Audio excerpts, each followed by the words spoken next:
जय श्री महाकाल। जय माता रानी की। आप सभी का कल्याण हो।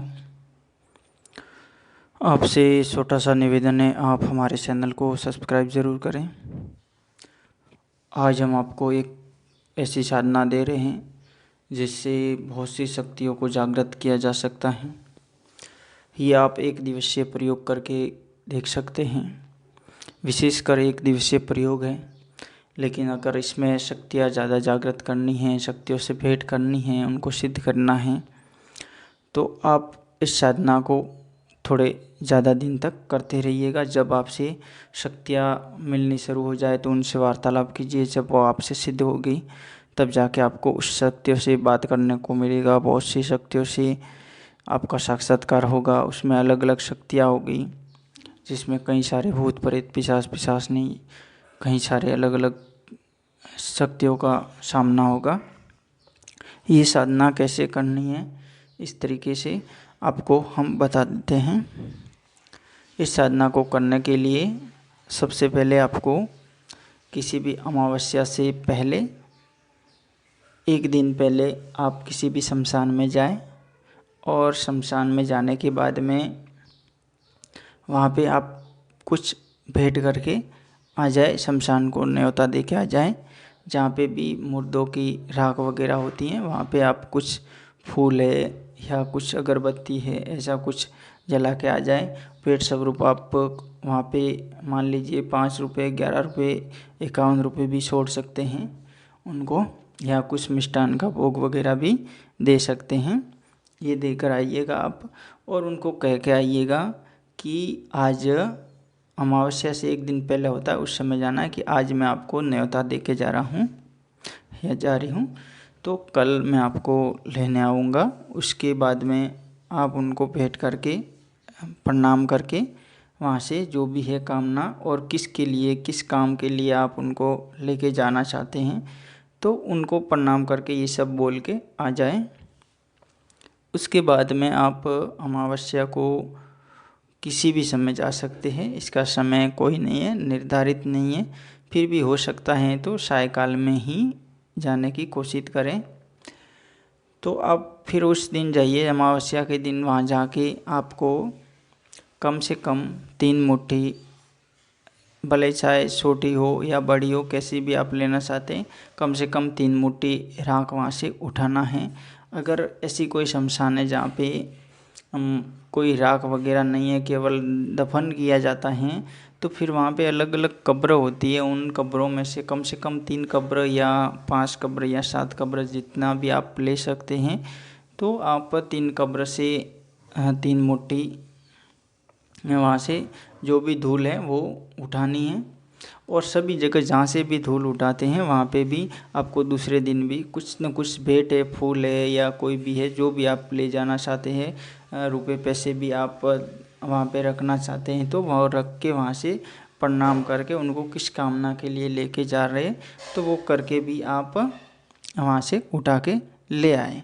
और ये इस बात का भी ध्यान रखना, अगर कोई जितनी ज़्यादा कब्र वाले से आप दूर लेते हैं तो वो पुरानी कब्र होती हैं, तो हो सकता है वहीं से भी लेने की कोशिश करें, नई कब्र पे ना ले। ज़्यादा पुरानी होगी तो ठीक रहेगा। वहाँ से इस तरीके से लेके आपको घर पे आना है। जहाँ पे भी आपका कोई पर्सनली कमरा है या कोई आप एकांत स्थान, घर पे नहीं कहीं बाहर भी आप कहीं साधना करते हैं, कोई एकांत स्थान है, खेत है या कोई खंडर है या कोई गुफा है, कोई पहाड़ी चित्र है, कोई नदी का किनारा है, जहाँ पे भी आप साधना करते हैं वहाँ पे लेके जाना है। वहाँ जाने के बाद में उसी रात्रि में फिर वापस उसको आराम से वहाँ रखना है। रखने के बाद में जहाँ पे भी आप ज्योति जलाते हैं, अग्नि जलाते हैं, उस जगह पे आपको हो सकता है कोई पहले की आपकी कोई अग्नि है या जो भी है, तो उसमें ना रख के अलग भी कोई हवन कुंड उनके लिए स्पेशल बना सकते हैं। वहाँ पे रख के उसमें आपको वहाँ पे घी का और तेल का कोई भी है एक चिराग जलाना है, दीपक। उसको जलाने के बाद में वहाँ पे धूप दीप वगैरह जो भी करना है। उसके बाद में हवन के लिए कुछ आप केवल घी का प्रयोग कर सकते हैं। उसमें आप तिलहन का तेल है तो वो भी प्रयोग कर सकते हैं। इसके अलावा सरसों का तेल है वो भी प्रयोग कर सकते हैं। थोड़ा बहुत घी मिलाना अनिवार्य करना इसमें। इसके अलावा चमेली का तेल है तो वो भी साथ में मिला सकते हैं। कुछ थोड़ा बहुत रखना है कटोरी में या किसी में भी।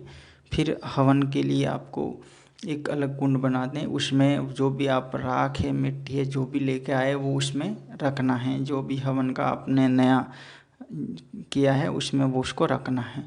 रखने के बाद में उस पर आपको कपूर जलाना है। कुछ 1-2 फूल वगैरह रखने हैं, कपूर जलाना है और नारियल वगैरह लगा के उसमें एक बार जो ज्योति जैसे जलती है ना वैसे आपको उसमें पूरा जलाना है। पूरा जलाने के बाद में जब आपका पूरा ही उसमें जलने लगता है तब जाके उसमें जहाँ से भी जो प्रार्थना करके आप लेके आए हैं उस शमशान से, वहाँ पे आपको एक छोटे से मंत्र रूप में मैं आपको शब्द दे रहा हूँ। उस शब्द के साथ में आपको केवल हवन जैसे ही वो ज्योति चलती है उसके साथ में जो भी आप हवन के लिए घी तेल है उसका हवन साथ में शुरू कर दीजिए। ये उसी रात्रि में करना, अमावस्या की रात्रि में करना या दीपावली होली के दिन भी। एक दिवसीय आप होली पर करना चाहते हैं तो ये विशेष प्रयोग रहेगा। एक दिवसीय है, आप होली पर भी इसको कर सकते हैं, दीपावली पर भी कर सकते हैं या किसी भी अमावस्या को भी कर सकते हैं। तो इस तरीके से वो उसके साथ में ही उनको हवन की प्रक्रिया शुरू करनी है। हवन की प्रक्रिया जैसे ही शुरू करते हैं, ये आपका समय होना चाहिए रात्रिकालीन के 9:30 के बाद का समय होना चाहिए। 10 बजे के बाद का होना चाहिए तो भी चलेगा, लेकिन इसको जितना आप हो सकता है 12-12:30 से 2:30 बजे के बीच में इसको जितना अच्छे ढंग से करेंगे तो जो आपने पहले 12 बजे से पहले किया वो आप एक आह्वान जैसे कर रहे हो इस तरीके से उसको कर रहे हो। लेकिन विशेषकर 12:30 से 2:30 बजे 3 बजे तक जो भी करते हो उसमें शक्तियों का आगमन विशेष तरीके से होता है और उस समय आपकी शक्तियों से भेंट होनी शुरू हो जाएगी। पहले ही दिन में आपको बहुत सारा आभास हो जाएगा। आपको उस समय किसी भी प्रकार से डरना नहीं है। शक्तियाँ बहुत शक्तिशाली होती हैं। हो सकता है आपके पास में कोई इष्ट साधना अच्छी की हुई है तब तो आपको कोई डरने की ज़रूरत नहीं है। लेकिन अगर आपने कोई भी इष्ट शक्ति की साधना नहीं की है किसी भी प्रकार की तो ये प्रयोग मत करना, क्योंकि उस दिन से आप उस शक्ति को सिद्ध करने के चक्कर में उल्टे फंस जाएंगे और आप उस शक्ति के अंडर हो जाएंगे। आप पर उस शक्ति का विशेष एक प्रकोप हो जाएगा, आप उसके प्रभाव में आ जाएंगे। फिर आपको उस शक्ति से निकालने के लिए कहीं और घूमना पड़ेगा। तो ऐसी शक्तियों को काबू करने के लिए इष्ट का भी होना बहुत ही ज़रूरी है। और जो भी विशेष कोई साधक होता है, आप किसी की अगर देख रेख में करते हैं तो भी अच्छी बात है। लेकिन ये क्या है, विशेष प्रयोग है, बहुत विशेष प्रयोग है। ये प्रयोग जब भी करते हैं तब इसमें बहुत सारी शक्तियाँ होती है वो उत्पन्न होती है। बहुत सारी शक्तियाँ आप कहीं भी करके देखिए, चाहे घर पे करके देखिए या बाहर कहीं भी करके देखिए, किसी भी जगह पे करके देखिए। शमशान में तो होती ही है, इसके अलावा भी बहुत सारी शक्तियाँ बाहर भी ये इनका आगमन होता है, उनकी भेंट होती है। ऐसा प्रयोग अगर आपको पहले दिन में मान लीजिए आपने सही ढंग से किया या नहीं किया, लेकिन अगर मान लीजिए आपको पहले दिन में कुछ प्रभाव उसका नहीं दिखा है तो आप इसको करिएगा। 3 दिन के अंदर इसका प्रभाव आपको ज़रूर दिखेगा। हो सकता है पहले दिन आपको प्रत्यक्षीकरण के तौर पर इसमें कुछ ना दिखे, लेकिन जब भी करके ये रात्रिकालीन में या सुबह जब भी सोएंगे तो ये सपना के माध्यम में इनकी ऐसी शक्तियाँ होती है कि आपको कोई ऐसा बच्चा दिख रहा है या कोई बच्चा है आपके पास में जो जिसके हाथ बहुत लंबे हो रहे हैं और वो दूर से आपको पकड़ रहा है या आपको खींच रहा है, उसकी अंगुलियां लंबी हो रही है। इस तरीके से इनके प्रभाव कुछ नज़र आते हैं। इसके अलावा कहीं भी कोई स्त्री होती है जो आप कहीं रास्ते से निकल रहे, अचानक आपके रास्ते में सो रही है, आप ऊपर से निकल गए, ऐसे भी आभास आपको होने शुरू हो जाते हैं। फिर जब भी ऐसे सपना से आप अचानक उठते हैं नींद से तो उसमें बहुत डर लगता है। फिर साधक सोचता है कि यार ये तो बहुत ही गलत हो रहा है, अब इसको छोड़ना चाहिए, उसको ये करना चाहिए। तो उस समय फिर इस शक्ति को छोड़ते हैं तो वो शक्ति वापस अपने से कई गुना दूर चली जाती है। फिर वो शक्ति वापस उसको इंटरफेयर करने में बहुत ज़्यादा समय लगता है।